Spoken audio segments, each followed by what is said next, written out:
friends, welcome to Bucket List Homestead and today's special video. Many of you know that I love aprons. It's one of my favorite things to collect. Not only are they useful, they're pretty to look at, and I feel like I'm going to really get things accomplished when I slip on my apron. My apron is kind of like my own superhero cape. Turning 50 is a gift, one that feels particularly special after everything I've been through. In many ways, it's hard to believe I've reached this point in my life, but I can stand here today with a heart full of gratitude, a spirit of joy, and a deep sense of peace.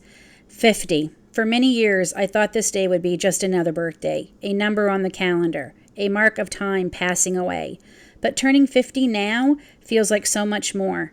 It's a moment of reflection, of recognizing how far I've come, how much I've learned, and how deeply, deeply blessed I am to be here. As some of you know, my journey has not been without its challenges. Over the past few years, I've faced not one, not two, but 4 battles with cancer, and each time I fought with everything I had. But more than that, I found strength in places I never expected, in my faith, in the love and support of my family, and in the deep resilience of my spirit. In many ways, surprisingly, cancer taught me what truly matters. It stripped away all the noise, the expectations, the pressures, the judgments of what I should be or do, and left me with what was real, my faith, my family, and my own strength. Where there was a time in my life when I tried to live according to society's rules, trying to meet expectations of how I should look, what I should accomplish, how I should act. But after facing cancer, I realized that I didn't want to live by anyone else's definition of success or happiness. I want to live as the woman I want to be, not the woman that society thinks I should be. I'm so grateful that I've reached 50 years because I've learned to embrace who I am, flaws and all. I've learned that true strength doesn't come from meeting everyone else's expectations, but from living authentically, from loving the woman in the mirror, and for choosing joy, even in the toughest of times. I've learned that I don't have to apologize for being me, for the choices I've made, or for embracing my age. 50 doesn't mean slowing down. It means starting to live with even more purpose and passion. It means embracing every moment, cherishing every day, and focusing on the people who truly matter. It means loving God more deeply than ever before, because I know He's been with me every step of the way. And it means loving my family, my rock, who has supported me through every battle, every setback, and every victory. The most beautiful thing I've learned through this journey is that life is a precious gift, and it's mine to live however I choose. I am not defined by cancer or by society's expectations, but by my faith, my love, and my authenticity. I am living for me, for the woman God created me to be, and I wouldn't have it any other way. So today I celebrate not just turning 50, but the freedom to be myself, the freedom to love deeply, to laugh often, and to love fully. And I am forever grateful to God for His grace, for my family, for their unwavering love, and for all of you who have also been part of this journey. Here's to embracing life, to fighting through the tough moments, and to continue to live each day with purpose. I am grateful for this chapter, and I'm so excited for the chapters ahead. Thank you for joining me on this journey. It's been an amazing 3 years sharing our lives with all of you. Now let's get to today's yummy recipe. And it's not just a yummy new recipe that I'm going to be sharing with you all today. I'm also going to be sharing with you something that I treated myself to for turning the big 50 this week. I ordered myself this beautiful apron that you saw in the beginning from Modern Prairie. For those of you who don't know, Modern Prairie is Melissa Gilbert's online store that she started a few years ago when she gave up all of the bleaching of her hair, the Botox, the plastic surgery, and realized she just wanted to age the way God intended us to and not have to be in that craziness of Hollywood. And her husband, I believe they're living in Illinois. I'll have to double check that.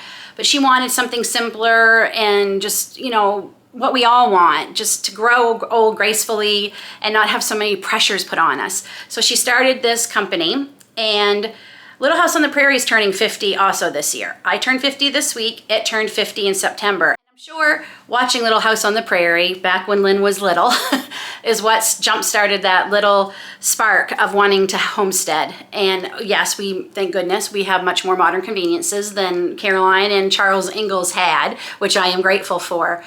But the feeling, the simpler, slower pace of life, that is still something that I can relate to. So as I said, Melissa Gilbert started this website, and she's done a few extra things for this year for the 50th anniversary of Little House on the Prairie. One of them is this beautiful apron. I love this. The quality is unparalleled. It's just beautiful. I forgot to mention in all my excitement, this apron is actually called the Laura. It does have a little pocket that you can see here. It's very comfortable. It has the style. It has two, I will say, tying the top one by myself is impossible. So I will be leaving that one tied, and then I'll just have to tie the back one. But I love it. The quality is great. And by the way, I'm not an affiliate for Modern Prairie or anything. I'm just sharing 2 gifts that I got myself that I thought you all would appreciate. The other item I got, because not only do I love the aprons, I love bags. I love a good bag. Not necessarily purses, but nice bags, not only for grocery shopping or farmer's market, but I also like using them to keep my yarn in, or if we're going out for the day, anything we might need, you know, snacks, water bottle, whatnot. And I got this matching bag. It has the same pattern as my apron, as you can see here.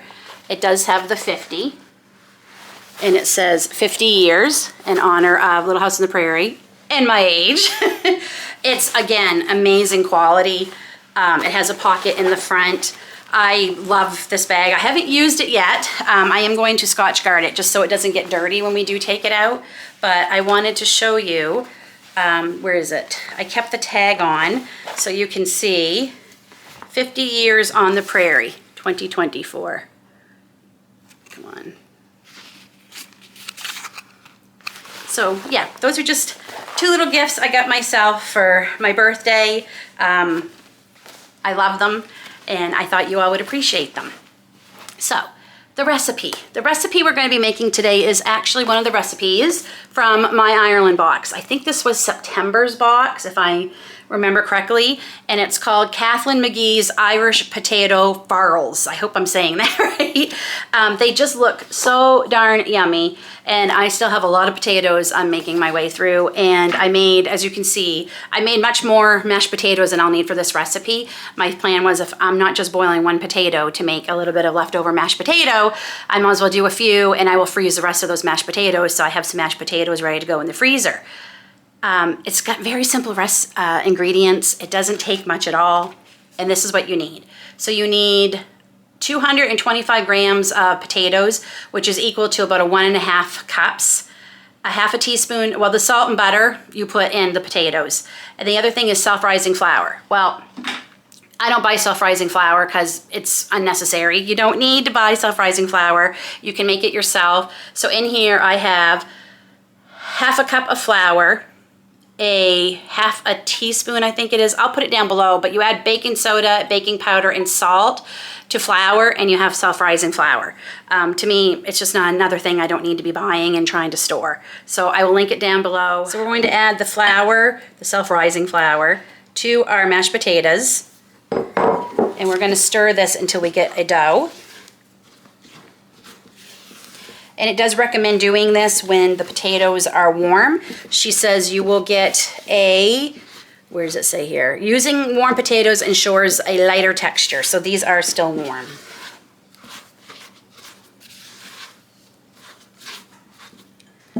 Okay. Gonna use my best tools, use my hands. That looks good. And then we are going to cut a cross into the dough to create 4 equal pieces.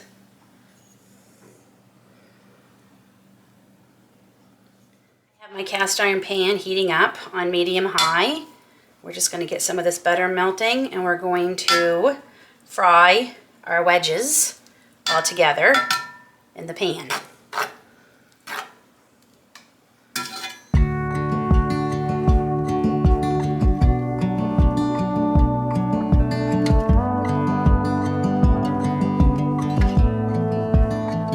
I saw the ending before the movie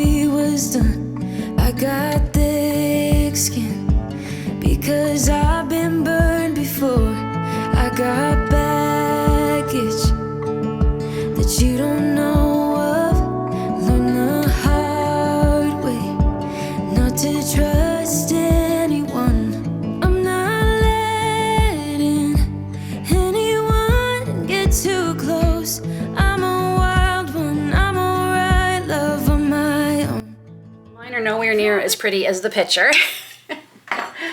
And honestly, I probably made them a little too big because that looks more like the size that she's showing in her picture. So I just cut them in half.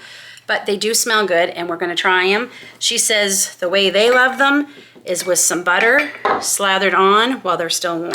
So that's what we're gonna do.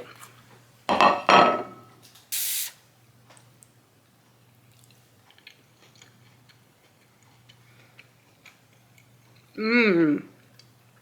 Those are really good. Very, very good. Mmm, okay. That is a great way to use up leftover mashed potatoes. Oh my goodness, I have to go for another bite. They're that delicious. Mm-hmm. Friends, you have to try that. I'm sure there's, I mean, to me, it's very similar to a latke or latke, depending on how you say it. I remember making those in home ec class one year around Hanukkah. And that's what that reminds me of. So I'm sure it's the Irish versions of a potato pancake. And they just call it farls. It's delicious. I think David's definitely gonna like those. Speaking of David, he heard me, so he's gonna try it. These are from the one of my Ireland box recipes I get every month. They're called Kathleen McGee's Irish Potato Farls. Yeah, potato pancake. Oh, okay. They're delicious. I shouldn't say anything. Let him make up his own. I don't want to influence you. What, like a mashed potato? They're mashed potatoes, and you add some flour, and then cook them up in some butter. What do you think? I like them. I think they're delicious. Definitely interesting. I haven't had anything like that before. You've never had potato pancakes? No. Maybe I've never made potato. I guess it's been a long. Well, it has been a long time since home ec. But they're not the same thing. No, they're not. They're fluffy. They're a great way to have mashed potato when you're sick of mashed potatoes. Hey, they almost don't taste like potatoes. They're really good. I'll be making them again, I think. It's a great way to use up mashed potatoes. So I really hope you enjoyed this video. I had a lot of fun not only filming it, but also editing. It helped me stretch my creative juices a little bit, and I look forward to doing more videos like this in the future. Don't forget to hit the bell so you're notified when new videos are coming out. We have busy 6 weeks ahead of us. Vlogmas is right around the corner. Until then, take care, God bless, and we'll see you all soon.